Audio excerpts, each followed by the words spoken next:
Hi everyone, this is Heather from the Flourish Academy, where our goal is to empower, educate, and elevate you to create a life that you love through the art and business of photography. In this video, we are going to mirror a background inside of Photoshop. But first, make sure you check out all of the free resources available on our website, and don't forget to join us in our private Facebook group to learn more about photography.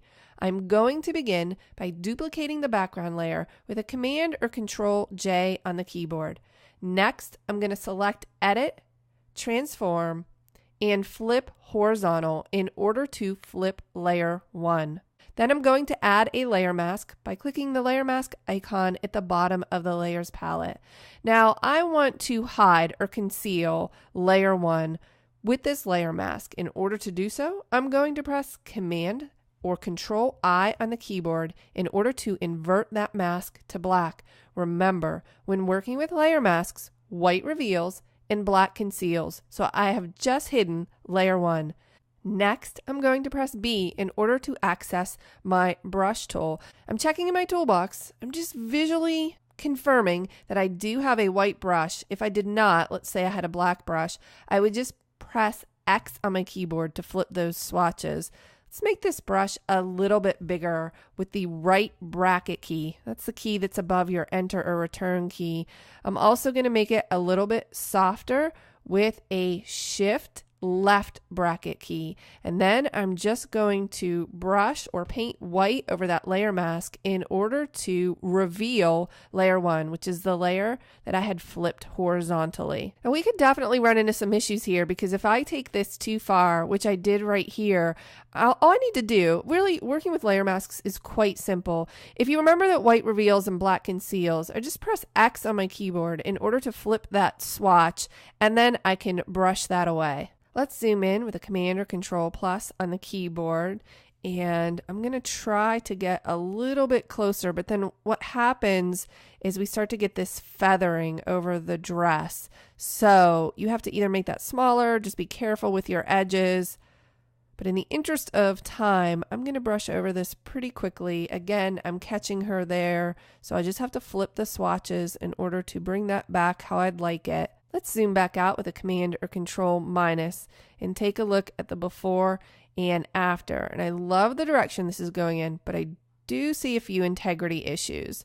The first is I don't like that this particular tree is mirrored perfectly, because it starts to look like I've manipulated the background, which I have, but I don't necessarily want the client to pick up on that. Also, there's some dark areas in here that I'm not crazy about, so I'm going to use my clone stamp in order to fix that.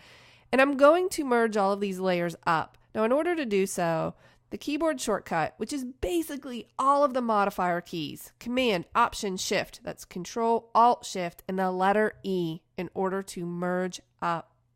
S in order to access my clone stamp tool.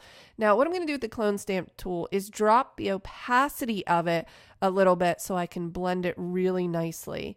The brush size looks pretty good, so I'm going to hold down Alt or Option and click in order to define a source, and I'm just going to kind of brush over this tree in order to make it look less obvious. Now, what I'm doing is every few seconds, I'm holding down Alt or Option and I'm clicking in order to define a new source. That way I don't get any repeating patterns and it doesn't become obvious that I've used the clone stamp. Now remember, the clone stamp's job is simply to copy and paste pixels. So I don't want it to look like I'm copying and pasting pixels. I want it to just look like it was naturally blending with the area. Now, the reason this is working so well on this particular image is that I have a very shallow depth of field, so there really isn't a defined background area to worry about. Let's zoom out to take a look at the overall before and after. In order to toggle all of these layers off or on, simply hold down Alt or Option on your keyboard and click the visibility icon to the left of the background layer. This is the before, where the trees on the right were really defined and very obvious, and this is the after, where it looks much more blended. Now, if you still feel like it's too perfect and symmetrical, then go in with the clone stamp tool and mess it up a little bit. Make those pixels look a little bit more blended. I hope that you found this useful. I'll see you in the next video.